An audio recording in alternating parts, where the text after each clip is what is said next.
Look, I'm just going to say a few opening comments before I hand on to the real action and the real presentations.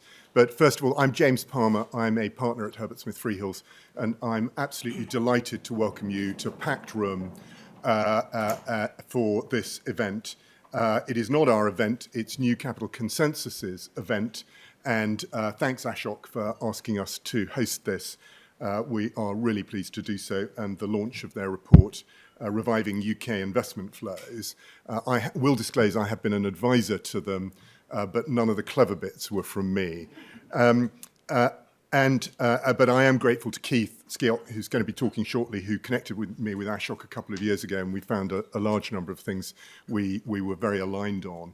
And this is the culmination of quite a lot of the work that Ashok and the team have driven. I'm not going to talk about any of the issues or anything like that today. I'm just going to hand straight on in a second to Anna Yang from Chatham House, who's going to make a few comments on behalf of the organisations that you see up here that have supported the work of New Capital Consensus and the team there. My very boring admin comments are, first of all, can you please make sure your mobiles are switched to silent, and if you need to take a call, there's plenty of space outside where you can go and do that. And secondly, I am told there is no fire alarm practice lined up for this morning, so if the alarms go, which seems to me highly unlikely, unless somebody starts smoking cigars in the investment managers on the top floor. We will have to make our way to the exits over there if that happens. With that, from me, over to Anna Yang from Chatham House. Thank you all. Thank you all for coming. Good morning, thank you. I just want to say a couple of words. A couple of years ago, I met Ashok during COVID online. We're all trying to sense make what was happening with the world and what is it that we can do sort of together. And then we aligned on the concept, on the question of what is the purpose of finance? And is there such a thing such as finance with purpose? And so we started on this research journey and brought a lot of people along the way. So we have Nick Silver, Ian, Keith came along, people from New Capital the people from University of Leeds, Radix. And so it became sort of this collective action of people who really cared about fixing the investment system so that it addresses the fundamental problems that we have in the society, so that it creates jobs, that it generates growth, and it actually delivers what we really need. And in the early days, it was a bunch of really, really creative people who really cared about something, but we didn't have enough money, right, to fund it. And we actually, I just want to use this opportunity to thank two really forward thinkers. So it's Catherine Hamilton from Baillie Gifford, who gave us 100,000 way back then without even really saying, which is like, we have this idea. She's like, how much money do you need? We're like, we could do with 100,000. And also Dominic from Lancali Chase gave us the bridge funding, and here we are today. And the question that we had is really just how do we make investment system work better for society? And now we look at it, and it's like it was such a timely moment, right? But it took years of asking really hard questions and trying to also unpack the investment system from a system perspective. And I think this is what is innovative about it. And so what you're seeing today is a product of that effort. And what you would be wondering is like, why would Chatham House be involved with something like this? There aren't we independent international relations think tank? Yes, but we are actually, this is an initiative incubated by the Sustainably Accelerator. The accelerator is a policy accelerator experiment that Chatham House launched in 2020 when we turned 100 years old, with the objective to understand whether you can shorten the cycle between a policy idea to an implementation. So the NCC is a genesis, or is an experiment of accelerator, and we kind of grew together. And our role is really to incubate and support, provide high trust, independent space for people to come together. And finally, I just want to say that the work of NCC plays such a critical role in the moment that we are now in the world, right? We, working at Chatham House, we see everybody's trying to sense make what's happening, and they're definitely a crisis mode. But I think what I would invite everyone is to think that how do we play the long game? Like, we are here for the long game, right? But how do we see beyond the noises to really see the signals that really matter and connect with those signals, and then connect with those institutions and the players who can make that happen? And it is a connection between those individuals who work in institutions who have a role in the system to move things forward. So with that, I would like to thank everyone on behalf of this partnership, and then very welcome and thank you.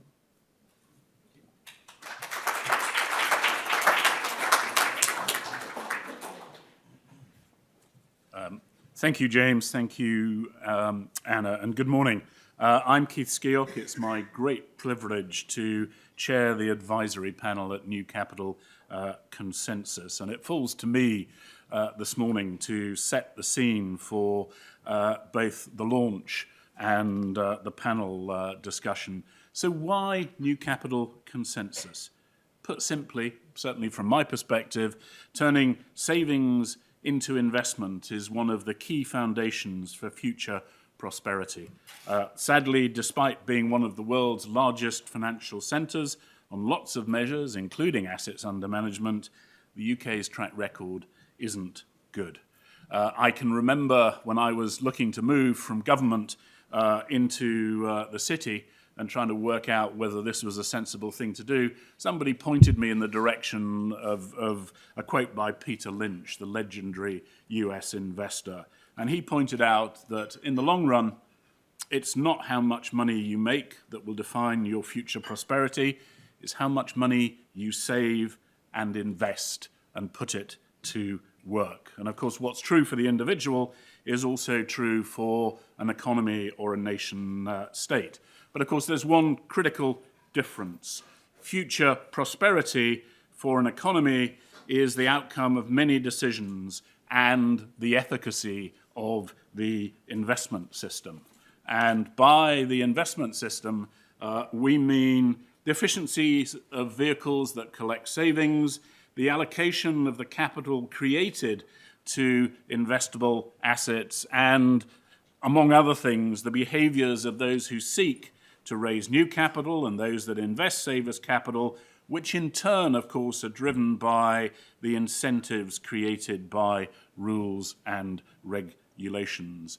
Ashok, a number of people in the room, including James, have been discussing these issues, their cause and effects, for what seems like years. What's become increasingly clear, though, as we've moved through time, is that the UK's poor outcomes and deteriorating prospects for retirees are not the result of a single component failing. Actually, it's the result of a whole series of issues which suggests that in its current state, the UK investment system is not fit for its purpose, to deliver future prosperity. The investment system, of course, has changed radically.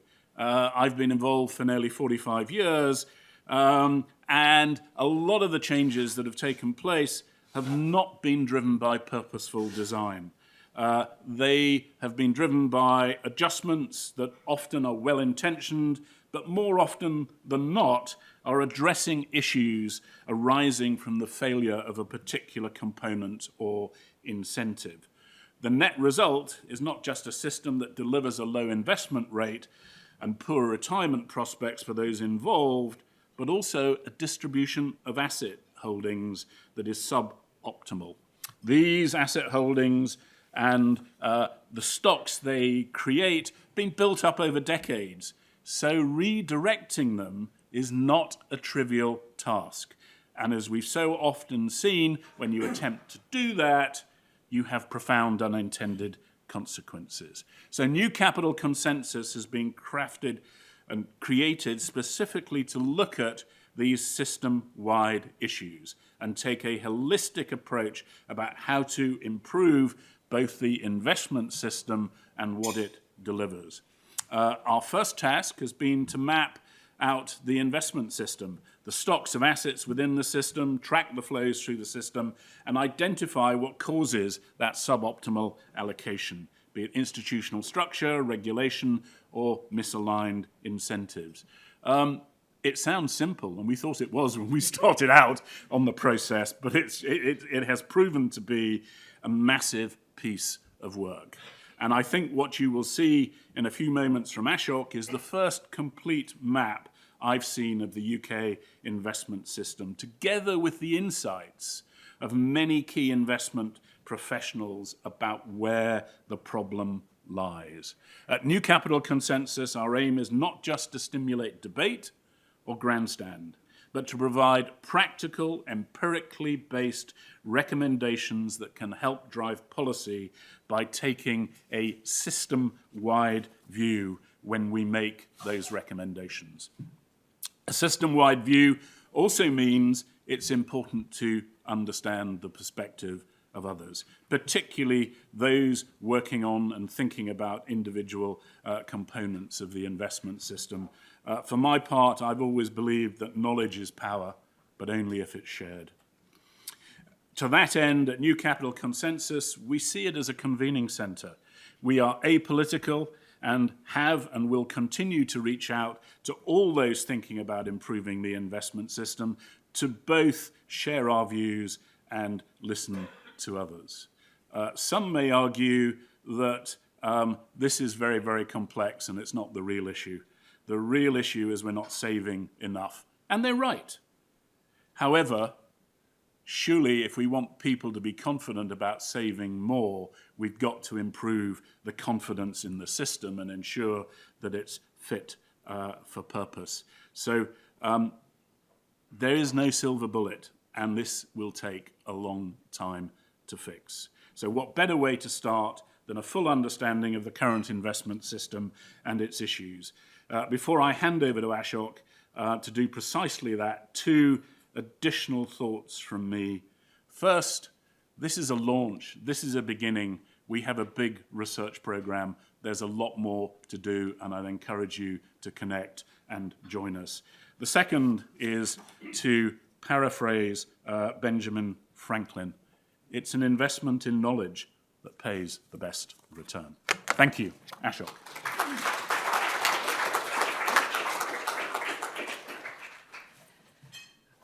Thank you, Keith, and good morning. Let me start with a question. The UK has one of the worst levels of investment in the OECD, and yet we have the second largest pool of investment capital, over £5 trillion. How can that make sense? The answer is that the UK investment system, which takes money from savers, transmits it through financial institutions into the real economy, is broken. This investment system is vitally important to the UK economy. Our health, transport, education, food, energy, technology all depend on investment. And the way we finance these systems affects the sustainability of our environment and planet. So I'm going to tell you about New Capital Consensus's approach to fixing this broken system.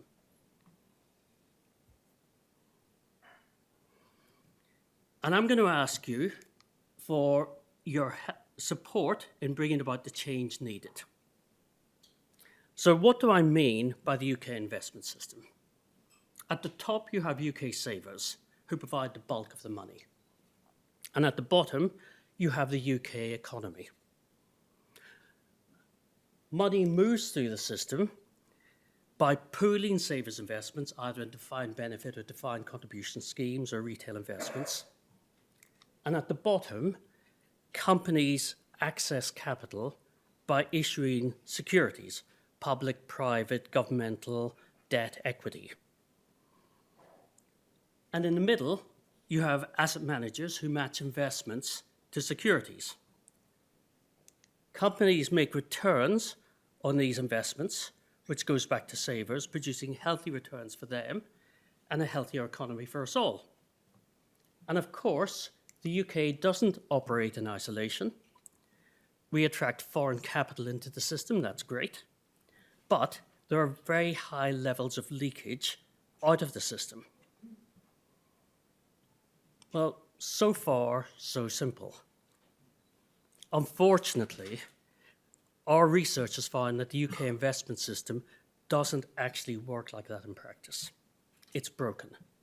Right now, it's not working properly. It's not fit for purpose. Working with Leeds University, we've developed a unique quantitative understanding of how much money is in the system, where it resides, and how it's been invested. These little icons are meant to represent stocks, just in case it wasn't clear to me. And we've also conducted 45 qualitative interviews with participants right across the system to understand the incentives that drive money through it to different places. And these are the three key issues we've identified. Number one, fragmentation. The funds within the system are often heavily fragmented, and particularly pension funds.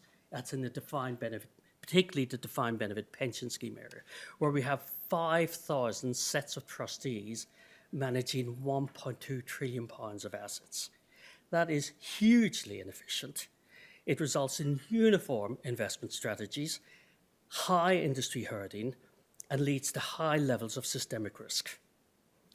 For example, New Capital Consensus has calculated that the loss in assets from the LDI crisis was some £650 billion. That's 10% of the UK savings stock was lost by the LDI crisis. And that was driven predominantly by accounting practices and regulation. Number two, regulatory requirements for and market expectations for liquidity means that much of the DC and retail money that we have is invested inefficiently. We give long-term savers short-term access to their money, which in reality they don't need, and that costs them in returns. Number three, and this is perhaps the most significant point, the system directs money to the wrong places. Well, where exactly, you might ask? Well, we identify 3 places. A large amount of money goes into gilts and gilt-like instruments like LDI that doesn't create productive capital for UK businesses. A lot goes overseas because of the way we construct investment mandates. And the rest goes into secondary investment, trading in shares and bonds, which is all very well, but it doesn't always grow the economy. As John Kay pointed out a decade ago, UK public markets no longer put net new capital to work. Only a teeny-weeny amount of money is actually going in to primary investment, to build companies, create jobs, improve infrastructure, and support a just transition here in the UK. So in summary, we face 3 big problems: fragmentation, short-termism, misdirection, and leakage of money. And one other thing, but it is a big thing. There are almost no incentives within the system to make returns. We looked really hard, but we just couldn't find any. And since returns equal economic growth, we shouldn't be surprised that we don't have any. So, what are the solutions? Well, New Capital Consensus makes these 5 initial recommendations. Number 1, consolidate pension funds. £1 in every 5 is in the private DB sector. Let's ensure it's invested more productively by tackling fragmentation. And look, I know this is contentious, but we should start by allowing life companies to set up super funds outside their Solvency II ring fence, alongside new providers of capital. Super funds need to operate under pension scheme regulation because that enables them to do more primary investment, more investment in real assets. We know what to do We can act on this fast. Number 2, we really need to sort out our obsession with short-term liquidity. We're not doing anyone any favours. We're not doing savers, businesses, nor the long-term interests of the UK economy. We need to remove the requirement for daily liquidity in the DC and retail markets. We really need to change the system risk culture. We need to start up by freeing investment strategies and support institutional risk sharing with clients by changing regulatory and industry risk measurement. That means weaning ourselves off our unnatural fixation with volatility and liquidity risk at the expense of duration risk and risk to returns. We must extend investment durations, reduce unnecessary de-risking, and develop new skills around liquidity management and long-term investment. In particular, we must construct better investment mandates. We must encourage DC and retail investors to seek investment returns, not just low costs. Number 4, let's make sure we direct more money into the UK economy. And let's do that by introducing tax incentives at the asset level, not just the wrapper level, to boost the appeal of UK productive investment, encouraging savers to invest in the UK and the communities in which they live and will most likely retire. Re-establishing the social contract between UK savers and UK society is an appropriate quid pro quo for the valuable tax incentives provided to UK savers. And finally, we need a new type of oversight of the investment system. It has failed over a very long time, contributing to economic stagnation. We need new oversight. Those who regulate financial institutions cannot oversee system effectiveness. It's just too much of a conflict. I know nobody in this room wants more regulatory change, but the investment regulatory system is fragmented and disjointed, and it doesn't reflect the way consumers manage their money. It's focused on yesterday's problems, not today's problems, and it's costing us the economic growth we need for a just transition and to deliver better outcomes to all. It cannot deliver the reforms we need. It needs change. So if we really care about a just transition, greater productivity, addressing inequality, levelling up, we need to change the system. So to sum up, our investment system is broken.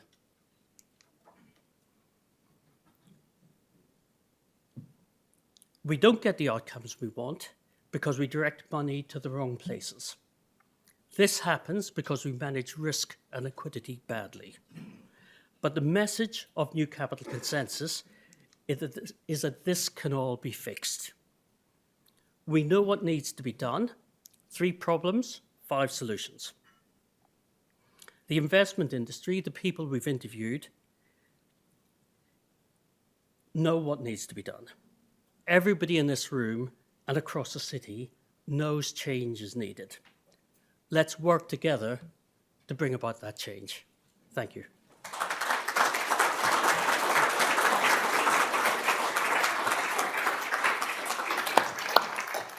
All right.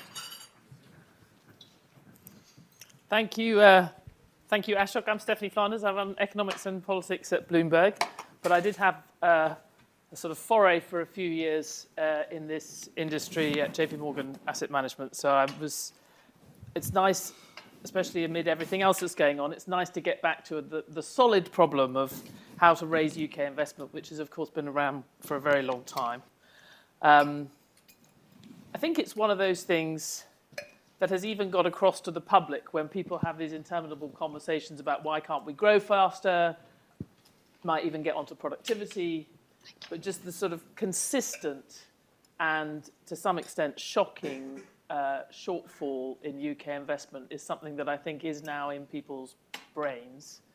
And the timing of this is obviously very appropriate as the government is kind of talking about some solutions, and also wanting advice from the private sector. So I think it's good to have a quick discussion around this, but Ashok said he wanted this to be question time style. I don't know how recently he's seen question time. There's a lot. He didn't say that to us. There's a lot of audience participation and quite a lot of anger. So I don't know if you can get your blood pressure going around the UK investment system, but maybe that is what this audience could get excited about in a way that a normal question time audience couldn't. But we have some both industry and economic wise minds to sort of respond briefly to Ashok's basic diagnosis and his some of the solutions in the report, but also get into a broader discussion. So Simon Ellis, who's chair of the Lifesite Trust Board, as well as managing many other things in his life, and Dame Elizabeth Corley, who is chair emerita of the Impact Investing Institute, and obviously a former CEO at Allianz Global. And Martin Wolf, my old colleague, my former colleague, chief economics commentator at the FT. He was one of my very first bosses, so I feel very... Immediately before Larry Summers. And yes, I won't comment on that. Anyway, but I mean, Martin, I sort of hesitate to say this because I know that you've been thinking about this for a long time, and you, like me, to some extent, come at this from a macroeconomic standpoint, but this is also one of those things that I think we all understand. Although it's an enormous macro problem, the solution involves the kind of micro, nuanced assessment of investment levers and the apparatus of the UK investment system that we have in this report and others have done. So I guess is your sort of initial reaction to whether you agree that it is we know we're not investing enough, but do you agree that that is about the investment system being broken as opposed to just Britain not saving enough? And do you share the sort of broad thrust of the diagnosis? So first of all, I think this is a very interesting report, and I read it fairly quickly yesterday, and I'm still trying to work through all its implications. But that's really important, and I've learnt a lot. Second, so my job is to be very difficult. That's what economic columnists do. You did have that in common with Larry Summers. Yeah, indeed. But I'm much nicer than that. That's not difficult, of course. No, the question I had is this the right approach? And I mean this in the following way. Immediately when I read it, I said, this isn't the investment system. This is a discussion of the intermediation system. And the intermediation system is not the investment system.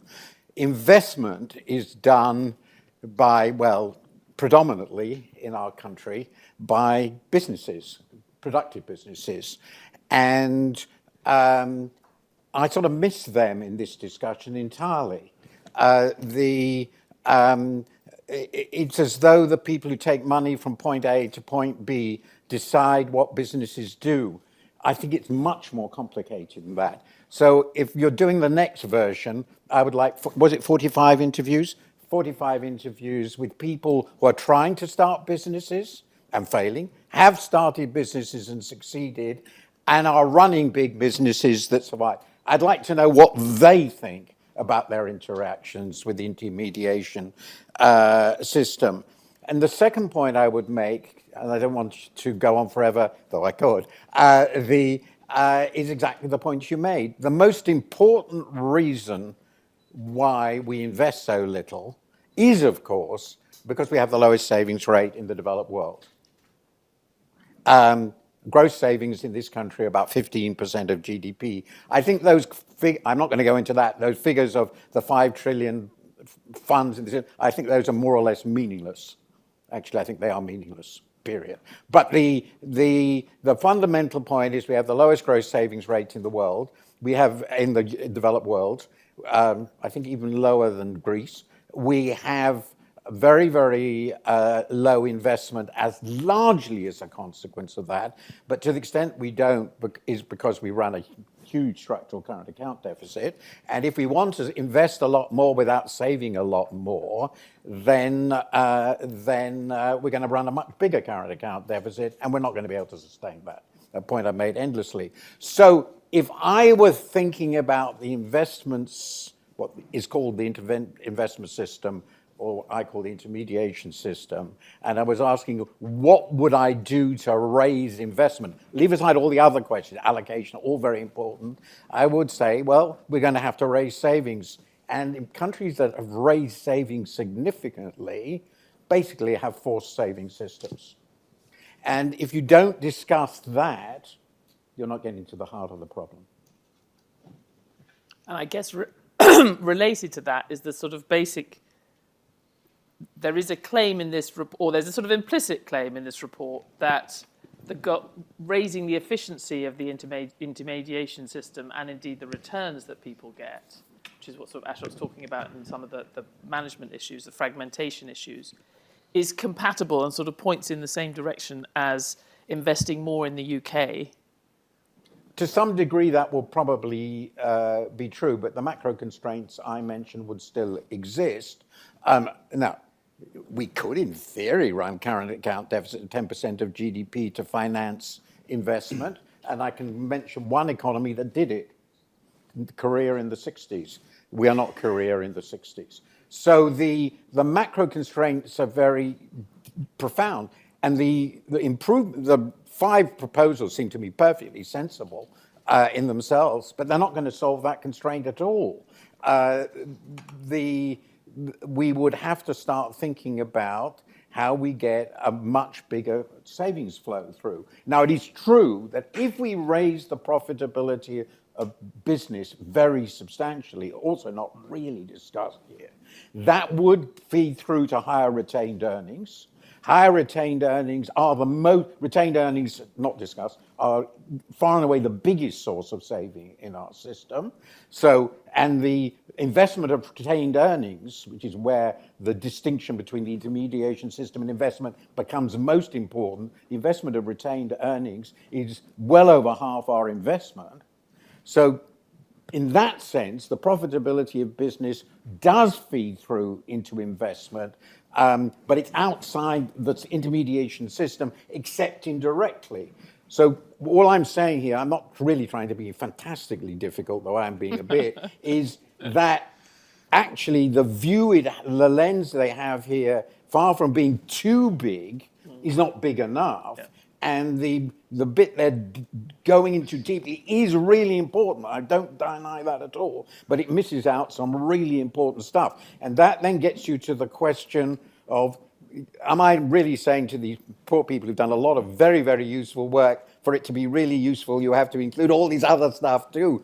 Or is there some other way of doing this? But I think at the moment, the difficulty with this approach, I'm sorry being so different, is that it's too big and not big enough. And I would encourage the organizers, they've started with something, to go and I would, because it's where I think about this, to be more ambitious.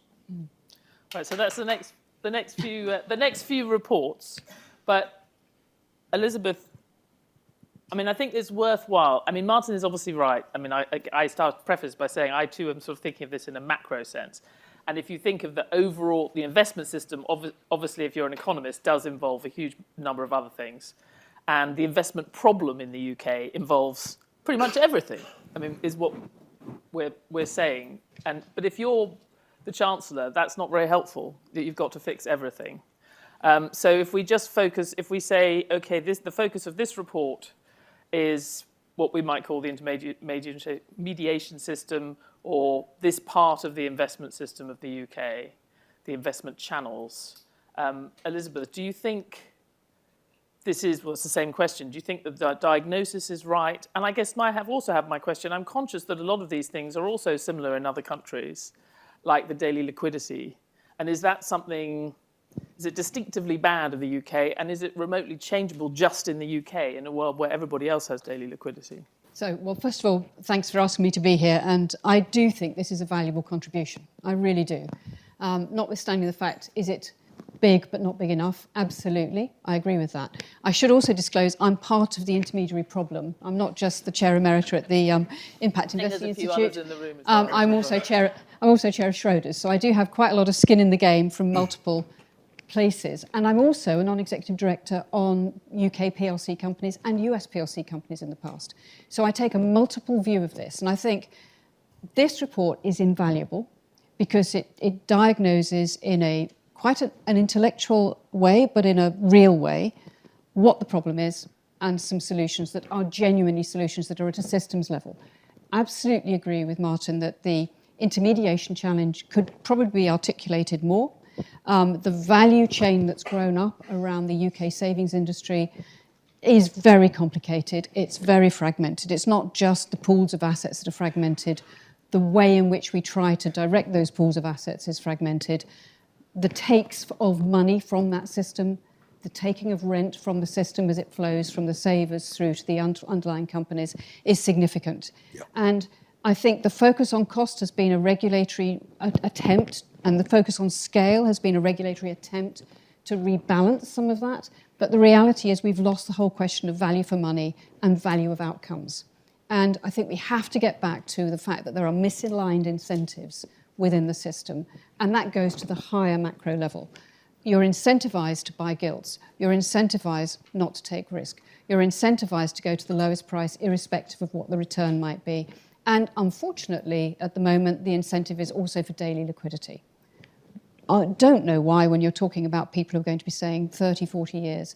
So if I quickly put my Schroders hat on, we have invested in literally creating long-term asset funds or investment funds precisely because you do need vehicles to access real assets. You just do. An individual can't go out and buy a brick or a blade of a wind turbine. You've got to have vehicles that will do it.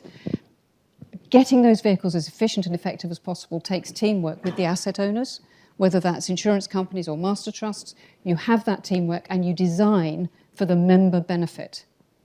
And once you've done all of that, you then think about how much is it going to cost. You don't say, well, you've got 2 basis points, go fix it. You say, I need this return, it's got to deliver this for me. So I think that's part of it. Coming back to the bigger challenge, this is still a valuable report. One of the things I was struck on the slide that Ashok put up, and also implied in the report, is the importance of networking. If you're trying to drive systems change, you have to have a theory of change. And that comes back to my Impact Investing Institute role, which is around basically the contract we have with communities, the contract we have with savers, which is we're saving and investing for their benefits and their long-term outcomes. And the system is in service to them and a productive economy. That's what the system should be doing. And therefore, you have to talk about the way in which you have agency in the system for the members, which is what you try to do, Simon, but also for the corporates. And one of the other major initiatives that's been running is the Capital Markets Industry Task Force. What that has done, it's combined issuers of capital, so large companies, with the investment industry, engaging directly with government. So you've broken this first hurdle, which is the people that need the capital to invest, which is, if I put my non-exec hat on, sitting around a table, we want to invest more for productive returns. It's shareholder capital or debt, but we are responsible for allocating that. We want a direct relationship with those investors, which is informed by them. So we want active engagement from our investor community. And we want to know that the asset owners are insisting on that active engagement so that they get a better return. So it is a system. I think this is a valuable component of it, but you have to take it to a network effect with other initiatives that are going on. So rather than do another report with 50 interviews with certainly on the public market side, that's been really well exhausted, I think, through some of the work that CMIT's been doing. There is some work to be done in the private sector, in the private asset sector, and the venture capital sector. That still could be better. And I absolutely agree that the root cause of this is we've got 3 potential sources of productive capital in this country. We've got the stock, which is largely in gilts, and hopefully that's keeping government cost of borrowing down a little bit. Because there is a built-in demand side to the gilt issuance as it's currently structured. You've got it in the flows of the existing both insurance and trust schemes. and you've got it in the future flows that are not being captured because our savings rate is too low. If you take it up to that level, how do you address all of those three things? Optimize the stock, improve the allocation of current flows, and then also think about how you magnify the future flows. Schroders did some work with, I think it was the Pensions Management Institute, somebody will correct me in the audience if I'm wrong, looking at a lifetime savings vehicle which was really simple. At the moment, we force consumers to think about where to put money, and we think, is it in my DC plan? Is it in my ISA? Is it in my bank account? What am I going to do? You ask about other places in the world. Other places in the world are much more flexible in the way in which a pensions pot is actually a savings pot. And they allow loans against that savings pot, or they allow deferral. They're much more flexible. So, for example, you can take a loan in many places in the world for your first house purchase. And if you can start to address the ability for people to save in a regular way, but then take a loan for your house purchase, you start to address the other chronic problem, which is that people are not saving in one of the most important assets for their life, and they're trapped into a rental system, which means that in retirement, this current generation will not have access to the assets that the retiring generation does now, which is a real intergenerational problem. So the report's great. I think it absolutely is articulate around the problems and the issues. You're right, this is a massive problem, and if it weren't a massive problem, we'd have fixed it by now. But we need to start with alignment of incentives and an honest discussion that this is in the benefits of the citizens of the country, the jobs we create, and the companies that work here. That's where we start, and then the system has to serve that in how we get there. We might get back to some of the things raised there. I think from an economist's perspective, the idea that we don't encourage people enough to invest in housing relative to other assets in the UK just is an interesting one. But It's more a social challenge than an economic challenge. But Simon Ellis, I mean, you also have skin in the game, asset owner, and have been an independent chair of various things. Do you share Elizabeth's view, or are there other areas of the report, the fragmentation arguments, that you would endorse? So I'll qualify my answers first of all by saying I'm not speaking on behalf of anybody other than myself and the years of experience and all the people I know in the industry. I sit in the middle. If there is such a thing as the blob in the middle, I'm from that blob. Asset owner, asset manager, retail financial services. And I look at it through the lens of this report. I know lots of people say it's too big. It's addressing far too many issues in one go. It can't be solved. And I agree with you. Actually, this is a major systemic question around the whole macro picture of the UK and indeed other countries. My starting point is, what was the system designed to do? And the answer is, it wasn't designed. It's just happened. It's grown.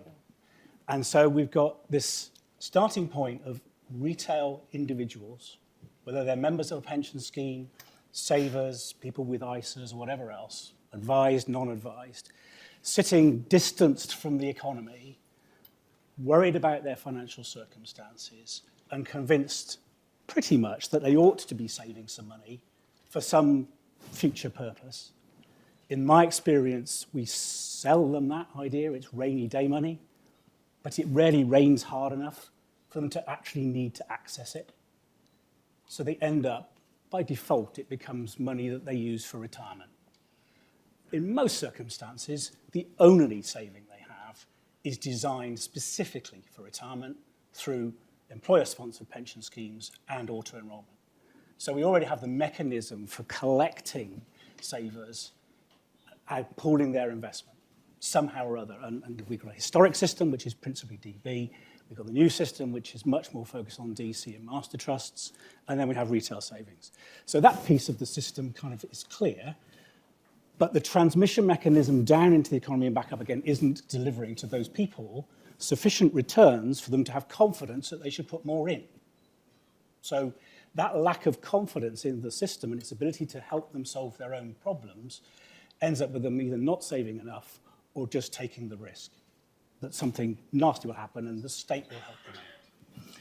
The second part of the system, which Martin referred to, is down, I say down, but in the graphic down the bottom is employers, governments, the people in whom we are investing. And I know a lot of people over the last 5 or 6 years who are running startup businesses, fintechs. My daughters are running her own little business from scratch. And I've worked for big employers who have been raising money in capital markets, so I understand to some extent what it's like at that end of the equation. And again, it's very difficult to raise money. It's very difficult to take long-term decisions, either because, as a CEO or CFO, if short-term returns don't happen, you get fired. So what do? Your incentivization is to stay in work, maximize your options, take your bonuses, hope you survive more than 3 or 4 years. So there's something else at the bottom end of this economy. And if you're running a startup or a small business, trying to get finance that gives you any sort of real chance of taking the risk that you have to make it, it's very difficult to get the money. If you get the money, the returns expected, the equity expected, it's just too intimidating. And for most people who are startups, they know how to run a business in a sector. They understand the thing they do. They don't understand money. They don't understand businesses. So we're not supporting them either. So my analysis is, I look at it, what is the system designed to do? It's not designed, number one. And secondly, where we've ended up has been through multiple years of tinkering and tweaking and adding little incentives here and little incentives there. We've got JICers and all these different things here. If you're at either end of the equation, all this stuff in the middle is a complete mystery and doesn't serve either sets of audiences. If you are customers at either end, it doesn't fit either of their purposes. So where I agree with this report is that that system is not only inefficient for those of us inside the system, it also isn't fit for purpose for either end of the customer, if you like. The people who need the investment to invest in the economy and the people who just want to save some money for their long term.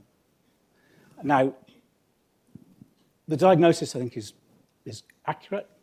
The solutions, I think, at a very general level, make a lot of sense. If I touch on two, the first is in relation to solvency and Solvency II. To me, I cannot understand why we've regulated to a problem from the GFC for every single piece of activity that insurance companies do. If we think that we need to find some way of socializing risk without it resting on the state, we have to socialize it in some form of institution. And the institution that seems to me the most fitting for that is an insurance company, because who understands risks better than insurance companies? Well, maybe actuaries and pension schemes, but our perspective is slightly different. So we have to find a way of letting the insurance sector get involved in socializing risk. And that cannot happen with the solvency regulations that we have in place today. They're just not fit for that purpose. They weren't built for that purpose. They need to be rebuilt. If not for the whole of the insurance sector, then certainly for this purpose. The second thing is coming back to my poor little retail investors, my members. We have a pension system that was designed deliberately to provide for a lifestyle where you had 3 life stages. Right? Education, life stage 1. Employment with 2 or 3 employers, stage 2. Retirement and fairly rapid subsequent death, stage 3. We now have 4 stages. Well, it was designed, you retired at 65, you were dead by 67, it didn't matter. You know? That's why Bevan designed. Where we are now is we have 4 stages for most people. Stage 1 and 2 are the same. Stage 3 is some sort of fungible intermediate stage between being in full-time employment and being healthy and maybe participating in the economy, maybe not, but doing stuff. It's as complicated as that, doing stuff. And then you get to a point where you're sufficiently ill, you can't do stuff anymore, and you're in life stage 4, which is end of retirement and death. This bit in the middle, our members haven't got a clue what they're supposed to be doing, because we don't send them any signals. We just say, save lots of money. And then when you get to retirement, good things might happen. Like what? And then we have all this stuff talking about the golden age of retirement. You know, if you're 70, you're now 50, all that kind of stuff. Mick Jagger's, all this stuff. But at the end of it, the people who are saving want to know, will I have the chance of a decent life stage 3? What might that look like and how might I manage it, et cetera, et cetera. And this system needs to be designed or at least adapted to help them understand that. Then they will save more. So you can make people save more, and I absolutely think we should. So you look at the success of auto-enrollment in Australia, it's very clear compulsory savings works. Yeah. In this economy, it's worked, but it needs to get higher. And I know employers can't afford it, et cetera, but we can increase national insurance by two basis points. We can increase auto-enrollment rates and maybe drop national insurance. Anyway, big political debate, not my thing. But ultimately, people put money when they have more confidence in the outcome. We need to give them confidence, and if we can give them a nudge by compelling them, then it'll get better.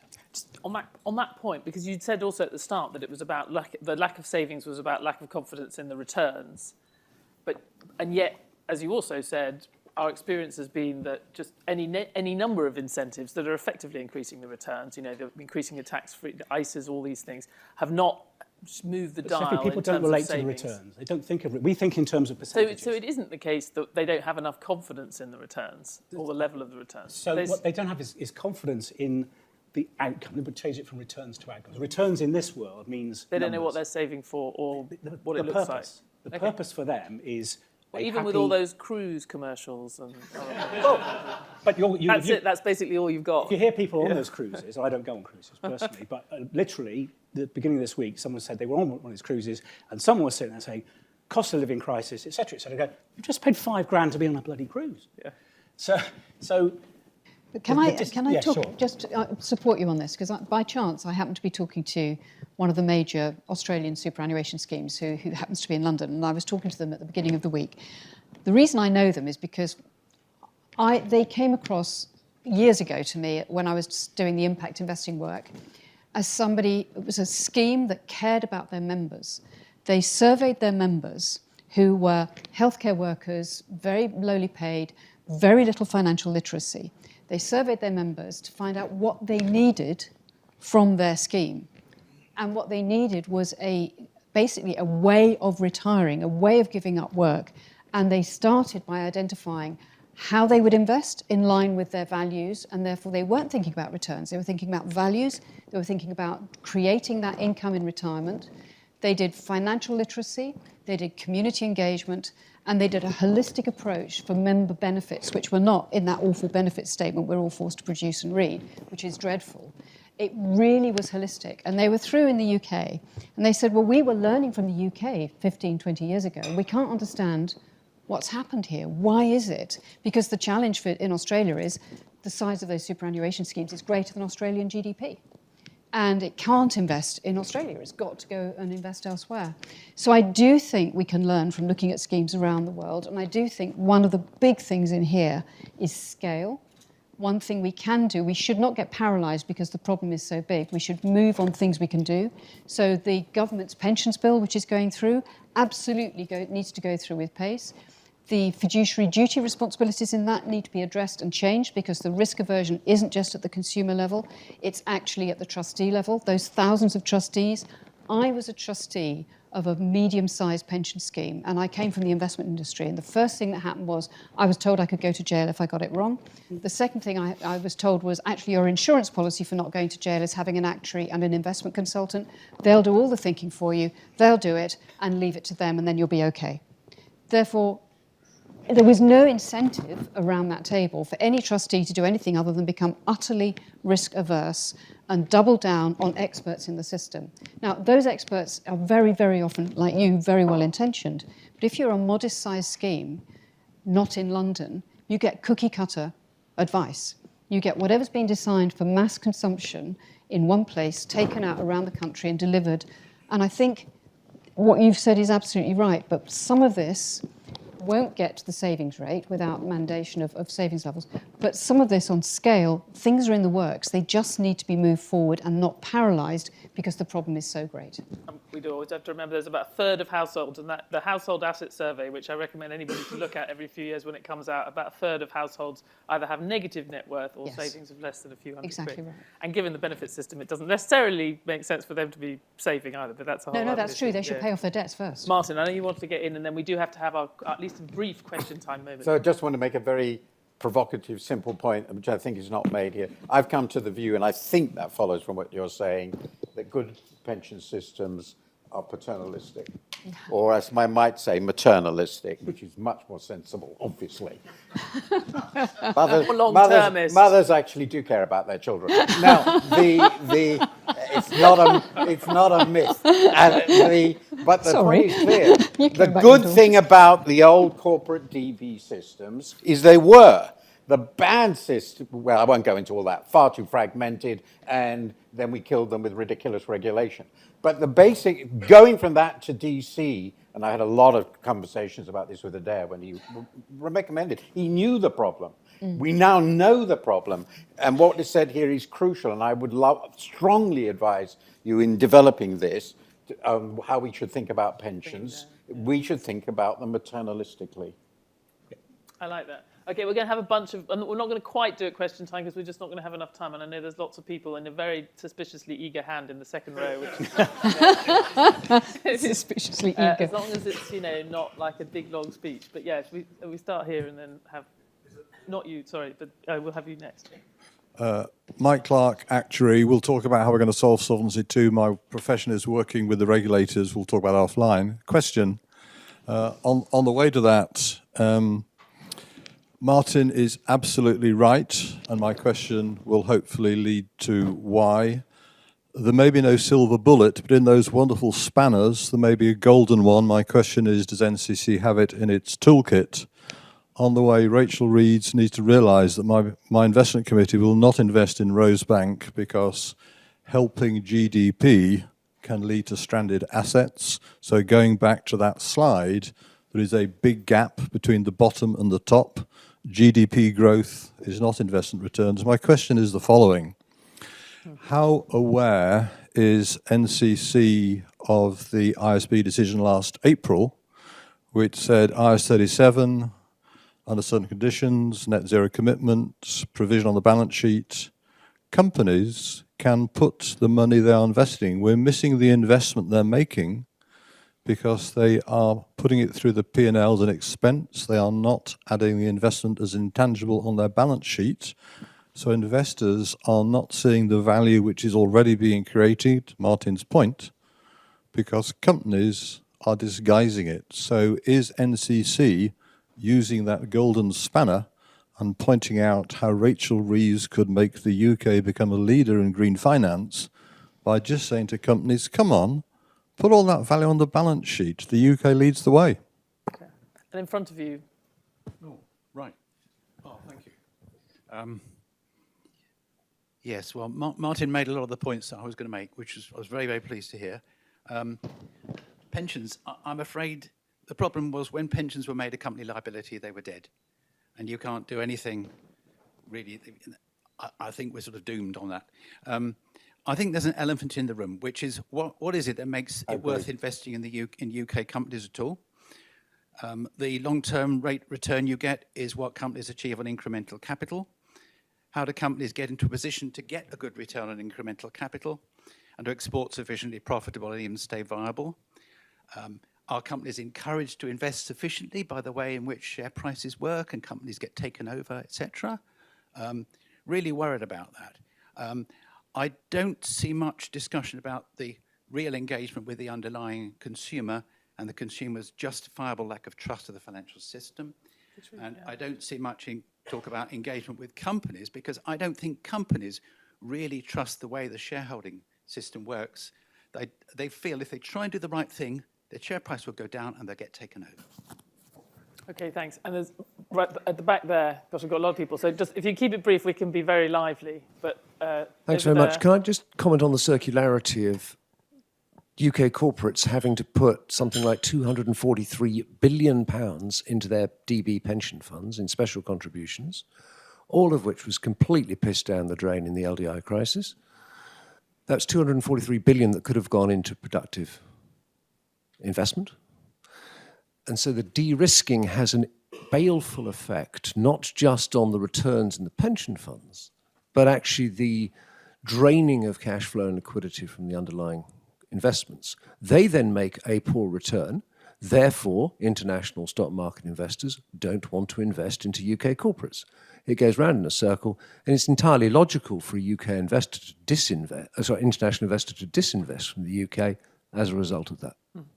I'm struck by most of this conversation, and we've not really talked about investing in the UK. We've talked about the savings point. We've talked about how you have encouraged a better stewardship of the investments you have. But even Elizabeth, you weren't talking in terms of investing in the UK. The de-risking of British corporates in order to deal with what we converted into an absolute liability is the biggest misallocation of capital in British history, as far as I can see.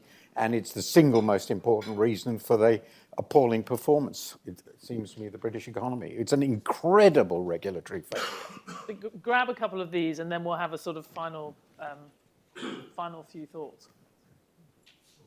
Nick Dixon, I run a local authority pension fund. I actually used to run some DC workplace funds, and all I could do was stuff them full of BlackRock passives because liquidity and costs were such a driver.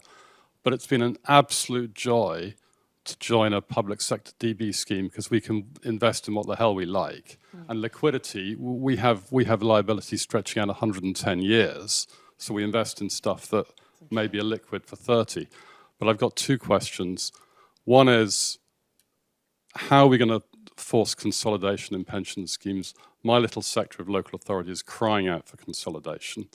And secondly, I would be utterly relaxed if there is a mandate to invest a minimum percentage in the UK. Of course. Within an overall asset allocation, that's absolutely fine, and the government should get on and do that. Yeah. Okay, I wouldn't mind asking a question on that later, but so here and then one at the end, it's the final flourish. Do actuaries ask the best questions? Do they provide the best answers? Good challenge. Brandon Horwitz, I work in the retail funds world, in governance of funds, and I'm also an actuary like Mike. I think the one point just to put out there that we haven't discussed is we've talked about short-termism and unnecessary liquidity in the products in the funds, but I think we haven't talked about the means by which people are getting the funds, which is the growth of platforms and the disintermediation in the market. And I wonder if that's something for NCC to look at, because we've created, post-retail distribution review, a whole ecosystem of people who want to be fed between the providers of capital and the people who need capital. And how do we put the genie back in the bottle? Because that's actually driving a lot of the short-termism. All right, final question, actually, right at the back here. Slightly different take on pensions and pensions regulation. If you look at the average term served by a pensions minister, which was once described to me by a politician as where their career goes to die, it's very short. It is. We actually have had some reasonably high-profile ministers recently. But is there a case for pulling out, given the future importance of pensions, pulling pensions out from being a junior minister in DWP and actually giving them some prominence in government? Do we think that might attract better ministers, better attention within Whitehall to the need to regulate pensions? Because we know at the micro level, the regulation of pensions is often disregarded and promoting sort of the political cause for regulation of pensions. Right. We're going to have I'm not going to promise to sort of, attempt any kind of golden narrative thread through all of the questions. But I am, maybe I'll add a question of my own. I'm interested, Rachel Rees is obviously considering quite a few things. The consolidation thing she has floated. We've had some conversation this week about the cash ISAs, which is intriguing, gets to some of this sort of risk point potentially. But on the UK thing obviously plays well, and I'm interested to hear the sort of a certain level of relaxation around having at least a mandated minimum. My question is just practically, how do we have any confidence you could actually define that sufficient not to just create a whole very complicated web? Is it just UK listed? Is it? I mean, I just think I don't know how you would begin to define that. So even to say you're relaxed about it, I don't know what it would be. My initial reaction is don't try and define it, because we'll over-regulate in a technocratic way. We gave a rule book of 100 pages. This is what qualifies as UK, this doesn't. Oh, how much of their business comes from abroad? Basically give the responsibility to the people who are responsible for their members, let them define it, and then let explain it. And it should be a comply and explain approach rather than a rule book approach. And we should be doing that with more things, candidly, a lot more things. We've got great people committed to doing public service and private service. Give them the responsibility. Now, I need to give Ashok a couple of... We're running over, but I'll give Ashok a couple of minutes to respond. But was there anything in the questions or anything else that any of you wanted to follow up on? Just one. The point made at the end, which I think is absolutely fascinating, and I'd like Ashok to reply to this anyway, is we have a system... I think the consensus is we really would wish we couldn't start, had to start from here. And we're starting from here because of 100 years, more or less, you can go, of higgledy-piggledy response. We allowed DB to be created by corporates. Corporates are hopeless sponsors. We suddenly realize they're hopeless sponsors. We'll going back into the question. Once they're debt, they're hopeless sponsors. And then you end up with where we are. So the question to my mind is, given what British politics are like, how do you deal with this stupendously complex, hydra-headed thing and not make it worse? There is a certain consensus between the last government, Jeremy Hunt and Rachel, on the direction. Yeah. How do you can't change everything, obviously. So what is actually a sensible way of structuring the reform process given our politics? And that's probably the most useful thing one can get out of this. The proposals of policy changes are, I think, one way of thinking about it, but the institutional side of it is really a big question. I think Ashok deserves some credit for putting people on the panel who would not be shy of pointing out potential issues with this. This was a truly independent panel, but maybe you should be able to have a few minutes last word. Yeah, look, thank you all. That was just a wonderful discussion, and I'll try and be quick. On your last point, Martin, we use systems thinking in our approach and focus on leverage points within the system, which can really make a difference. And we're going to take our 5 recommendations, work them up co-creatively with as many people as we can rope in to be implementable solutions. Can I just have a quick word on investment? I'm an entrepreneur. To me, investment, you give me money, I build a great business, I give you back more money. It'll take me 10 years, and in that time, your money will be illiquid. That is what I mean by investment. Yeah. Now, we have looked at the system from the point of view of consumers and investee companies. And there's a dynamic in the chain. We have the dynamic that the investee companies, here I'm talking about public companies, are driven, their incentives are driven by fund managers and analysts. And so what they try and do is get relative share price performance rather than grow the profits. From the asset owner perspective, the big problem is the way mandates are constructed. If we construct mandates to say we don't care about relative performance, we care about getting back more money over the long term, then that we think will drive capital. It'll drive asset managers to force the investee companies, incentivize them to grow their businesses. Because in the UK, we don't have growth businesses.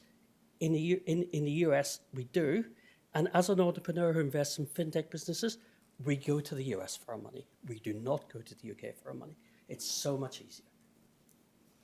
Now, we will address all these other points, but I'll leave it for there. Thank you. Thank you, Ashok. Well done.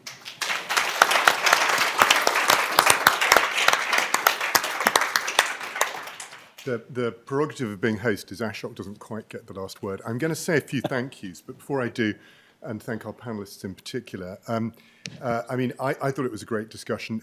I'm probably straying beyond what I'm allowed to say, but I think that all of the issues that you raised of significance about corporate investment as a real source of investment in the UK, around auto-enrolment, mandatory increase, we spent a lot of time talking about. And I think some of this is about using moments of leverage and what our priorities are. I don't think we disagreed on any of those issues.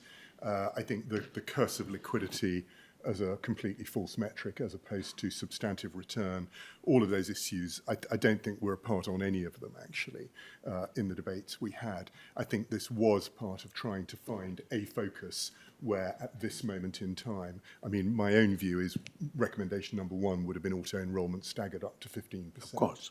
And I think that with the government just announcing the delay in that, it probably wasn't the right time to get a political ear on that message. But I think that Ashok and Dan and the team have done a great job in trying to identify some bits that have been underlooked at. And I wanted to draw out, I mean, look, I won't try and comment on all the themes that were made, but I did want to draw out Simon's point about, I think that the thing that this room understands is you talked about socialising risk away from the state. I don't think people understand that. I don't think they understand about socialising risk and socialising control over their own retirements and lives away from the state. I think most people think the state will deal with it for them. And they don't understand. Absolutely. And you talked about, Martin, you talked about how you get the political focus on this. I think that there's this difficult line to tread between talking the UK down, but fear of where we're headed if we don't deal with it. And I think we ought to be fearful of where we're headed if we don't deal with it. And in private, certainly I know Ashok does this, certainly when I'm talking to government about it, and I'm sure thousands, most other people in the room, actually not allowing them to be complacent about the counterfactual of no funding for state pension, no funding for civil service pensions, higher and higher levels of debt, interest rate real costs that are not affordable, are not going to go back down to silly subsidised rates and so on. So I think that, but it was great to draw those themes out. But I think that point that most people in this country, most of the electorate, have no sense of where we're heading to and of the unaffordability of what they expect, it seems to me is a permeating theme in this. Thank you. Just to say some thank yous, specifically to Ben Rich of Radix Big Tent, who's in the front here, who's done an awful lot of the organising, supporting Ashok on this. Radix have been a key supporter, along with Chatham House and Finstick and others, in terms of the launch of New Capital Consensus. And also my colleague Matt Connell, who's here somewhere at the back, who has led our internal team's work on arranging for today. Thank you to them and to the teams who've supported them in making everything happen today. Anna and the team at Chatham House, thank you again for everything you've done. Dan Headley, who's been a major contributor to the report, I just wanted to call out as well. And Leeds University, we've got Ian Claycher here, and I don't know if Sonia's here as well, but anyway, thank you to them and those who've done that work, which has been really instrumental in as a sort of cornerstone for it all. Those who've contributed funding, I'm going to name them because this is the output of their investing in the work.